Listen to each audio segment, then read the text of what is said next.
Russians out. They had no army. You can't fortify a city, sprawling industrial city of 3.5 million people. You're going to turn that into a fortress? No.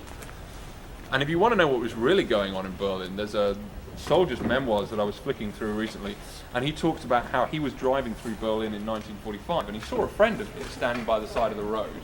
And he goes up to him, and he gets out of his car, and he says, "Hiya there, Heinz, how's stuff?" And Heinz says, "Well, not too hot, actually. I've been put in charge of fortifying this sector of Berlin for when the Russians arrive." "Oh, shit, that sounds nasty. What are you doing, actually?" "Well, have a look over there." And he pointed his friend over to this tram car that men and women were filling with rocks. And then what they did with the tram car was they parked it at a T-junction, blocking off the street down which the Russian tanks were expected to arrive. And so the guy says to his friend Heinz, "Right, and how long's that going to keep out the Russians for?" And Heinz says, "Probably about a minute." A minute? Yeah. We reckon about 10 seconds for them to nudge it aside with their tanks, and then maybe 50 seconds when they stop and have a good laugh.